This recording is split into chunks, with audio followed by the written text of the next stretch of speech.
Oke, di video ini gue mau ceritain pengalaman gue, di mana uang gue itu banyak yang hilang karena gue melakukan 5 kesalahan ini. Dan gue harap setelah kalian nonton video ini, kalian bisa tidak mengulangi ya kesalahan yang udah gue lakukan dari dulu. Jadi langsung aja, kesalahan pertama itu yang gue sebut sebagai lifestyle inflation. Jadi ketika gue mendapatkan uang yang cukup banyak waktu itu dari trading, gue jackpot di render ya, terus gitu gue jackpot lagi di Ondo dan lain sebagainya. Gue udah merasa gue jadi orang kaya. Income gue bener naik, ya itu kayak dalam beberapa bulan, itu uang gue dari 15 juta, ya 30 juta, terus segitu gak lama jadi 100 juta, gara-gara gue jackpot di render. Gak lama gue jackpot di Ondo, jadi 300 juta dan terus ya, grow terus. Di situ gue merasa gue udah jadi orang paling kaya. Wah, gue udah jadi orang kaya nih. Akhirnya gue spend untuk barang-barang yang sebenarnya tidak perlu. Dan bahkan gue melakukan itu hanya untuk kepuasan pribadi gue. Gue upgrade HP gue gitu ya. Terus ya gitu gue makan tempat-tempat yang mewah, padahal duit gue baru ratusan juta, gitu loh. Dan padahal di level itu tuh, ya benar gue dapat uang cukup banyak, tapi itu kan ada faktor hokinya, ya. Karena gue hoki, padahal skill gue itu belum di sana, ya kan. Itu anggapan gue hoki. Terus ya gitu, ya, padahal income gue belum stabil, tapi gue udah spend kayak orang serasa orang kaya, serasa konglomerat gitu gue spendnya, ya. Dan kalau misalnya gue bisa balik waktu, ya, gue mending gak usah spend untuk barang-barang mahal gitu. Gue beli jam 20 juta padahal uang gue cuman 200 juta gitu kan. Ya itu kayak 10% gue buang buat beli jam tangan gitu. Ya kan? Kurang kerjaan banget. Dan gue dulu harusnya, yang harusnya gue lakukan dulu, gue itu nggak belanjakan untuk hal-hal seperti itu. Harusnya gue putar lagi, gue beliin Bitcoin, gue pasti lebih kaya dibanding sekarang.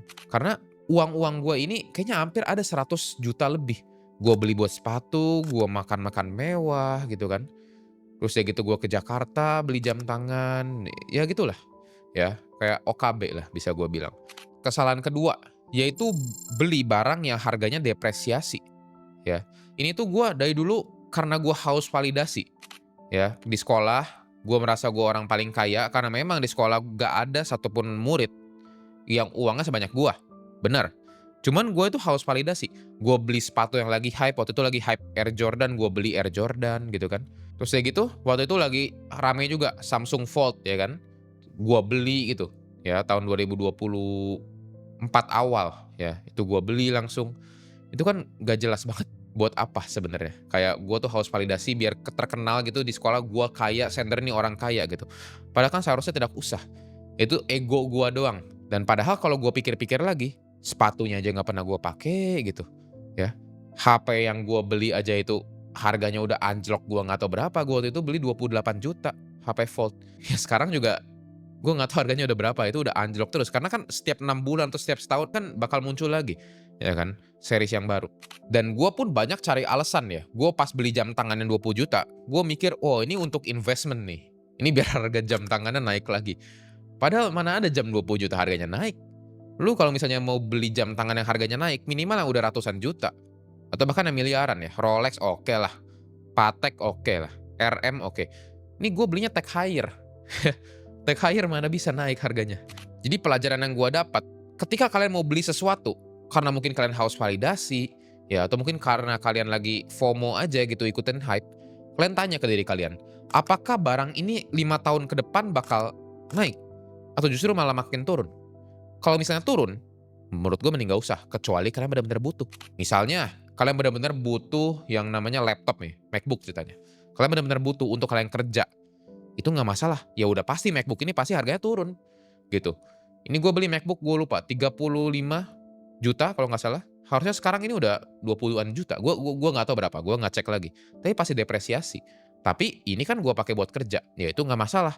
Lu beli sesuatu atau beli gadget, tapi untuk lu menghasilkan uang lagi, it's okay. Tapi kalau misalnya untuk pamer, ya itu mending lu buang jauh-jauh ya. Kalau bisa lu nggak usah beli. Nah setelah itu, ini nyambung ke kesalahan gue yang ketiga. Yaitu gas sisihkan yang namanya dana darurat. All in gue masukin ke investasi.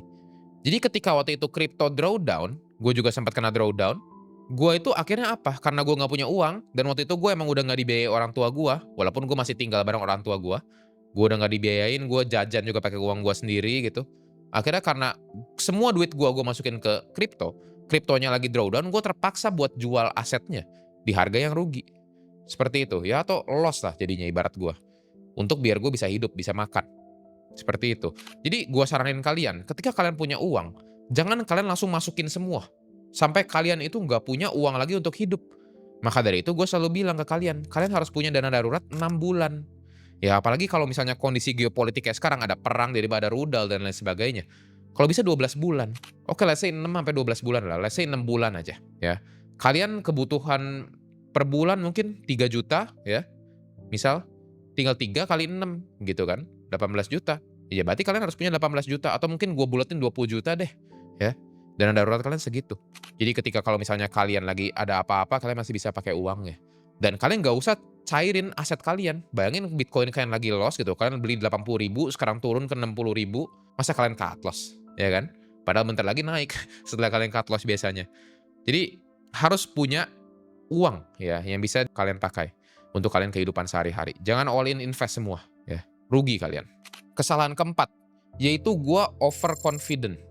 Gue overconfident dengan trade gue. Ketika gue berhasil ngubah $1.000 jadi $6.500 karena gue jadi traders di Aceh, gue merasa gue jago. Akhirnya gue pakai uang asli gue. Waktu itu uang gue tuh udah di atas 500 juta, cuma gue lupa exactly. 700, 600, 700. Gue merasa gue jago, gue hajar lagi trading lagi. Sampai akhirnya gue overconfident, overtrade, akhirnya gue minus tuh sekitar 200 juta di sana. Itu kan gak sehat sebenarnya. Karena gue mikirin apa? Oh, gue lagi on fire nih, gue aja bisa $1.000 jadi 6.500. Berarti kalau misalnya gue pakai duit gue ada 600-700 juta, bisa nih gue dapat 10x gitu. Itu kan biasnya manusia seperti itu ya, dan itu sebenarnya normal. Cuma itu adalah hal yang tidak sehat. Itu kayak ibarat gue dapat uang terus gue judiin, ya kan? Itu ibarat gue judi karena apa? Karena gue overconfident, size-nya gue gedein, gak sesuai sistem gue. Ya, seperti itu. Dan ini pun gue lihat banyak sekali trader yang polanya seperti ini ya. Ini gue pattern recognition aja.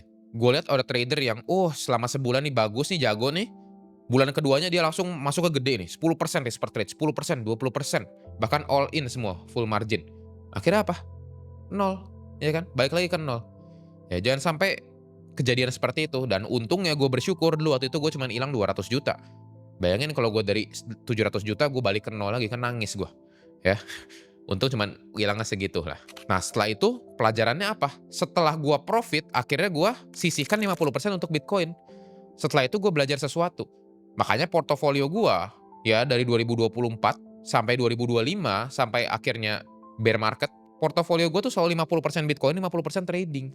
Karena hasil yang gue dapat dari trading, gue sengaja beliin Bitcoin. Gue udah pelajari dari kesalahan gue dulu. Karena gue dulu 100% future, gue confident, dan akhirnya gue kebakar di market. Sayang dong. Udah kumpulin capek-capek gitu kan, step by step, naik. Dihajar, turun langsung ya. Langsung minus 30% porto, kan itu sayang banget. Itu kayak ibarat ya, kalian buang-buang energi kalian gitu kan. Itu kan 200 juta nggak ada bedanya sama kalian beli Xenia gitu, kalian tabrakin. Nggak ada bedanya kan sebenarnya. Maka dari itu, sisihkan uangnya untuk kalian invest ke aset yang benar-benar safe, contohnya Bitcoin gitu. Kalian itu trading di altcoin untuk beli lebih banyak Bitcoin. Tujuannya itu yang harus kalian ingat sampai kalian mati. Jangan kalian trading di altcoin biar kalian dapat banyak lagi di altcoin. Pasti someday kalian kebakar seperti gua waktu itu. Oke, ini kesalahan kelima. Ya, ini adalah ketika gue punya uang 5 miliar ke atas ya. Ini kesalahan yang gue lakuin. Gue tuh gak enakan dengan orang lain. Ada tiba-tiba ya, orang yang tadi udah jauh dari gua, dia minjem duit. Ya udah gue pinjemin karena gue ngerasa gak enak. Akhirnya dibawa kabur. Prinsip gue sekarang apa? Oke, ada orang yang mau minjem dengan gue. Misal, dia mau minjem 200 juta. Cuman gue gak rela kehilangan 200 juta ini. Gue lebih baik, gue bilang, nih, gue kasih lu 20 juta aja ya. Tapi lu gak balikin juga gak apa-apa. Kalau lu mau balikin silahkan, lu gak mau balikin gak apa-apa.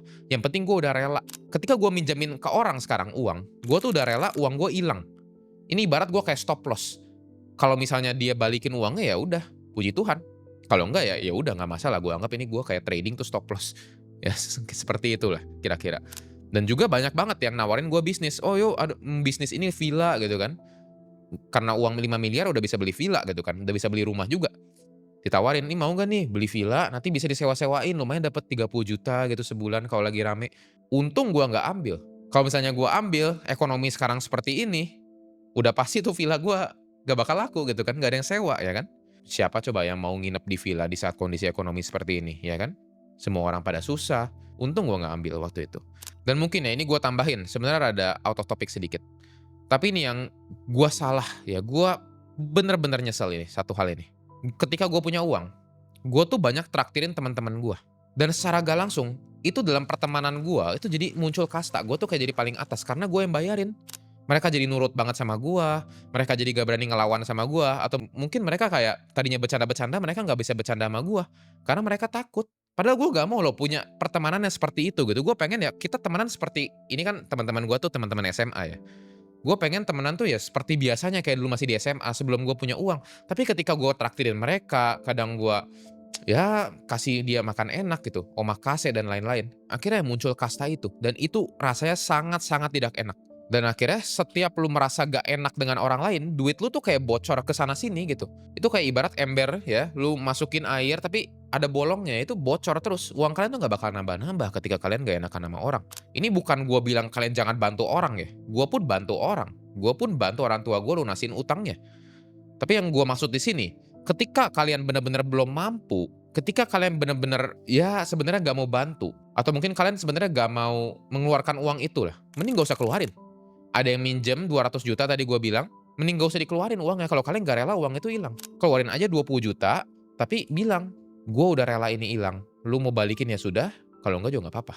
Ya biar pertemanan juga nggak rusak. Bayangin kalau gua pinjemin 200 juta, dia ternyata gak bisa balikin, pertemanan gua rusak, ya kan? Mending gak usah.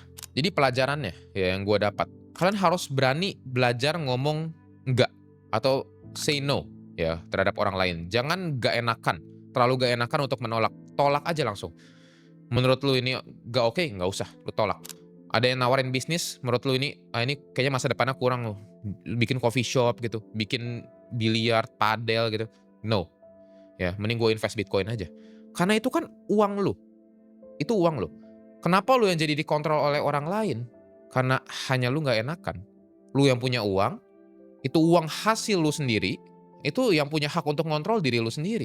Gitu, jadi jangan nggak enakan sama orang lain. Nah, kebanyakan orang yang gue lihat, mereka itu lack of skill dalam mempertahankan uang, ya. Kenapa? Mungkin cara atau mungkin skill mereka untuk cari uang itu terus berkembang, tapi skill mereka untuk mempertahankan uang itu belum ada. Makanya ada yang dinamakan get rich versus stay rich. Itu lebih penting mana? Dan lebih susah mana? Get rich itu lebih penting, karena kalau misalnya kalian gak bisa get rich, ya kalian nggak mungkin bisa stay rich, ya kan? Karena uang aja belum ada. Tapi lebih susah mana? Lebih susah stay rich. Karena kalian punya banyak pilihan ketika kalian punya uang. Gimana caranya kalian bisa milih hal yang benar-benar benar. Kalian harus bijak, kalian harus benar-benar wise untuk mengelola uang kalian, biar kalian bisa stay rich. Makanya gue selalu bilang, ketika kalian cari uang, kalian harus sambil belajar untuk investasi dan mempertahankan uang kalian. Jangan sampai uang kalian terus naik, tapi skill kalian untuk mempertahankan uang itu gak ada. Lu balik nol lagi, percaya sama gue. Dan mungkin kalau kalian lagi di fase gua seperti dulu ya, lagi mungkin dapat ratusan juta pertama, 1 miliar pertama, terus kalian jadi foya-foya, kalian beli barang mewah, ya atau bisa gua bilang ya ibaratnya kayak kampungan lah. Ya gua ngerti, karena kita sama-sama mulai dari nol, kita belum pernah merasakan uang sebanyak itu kan.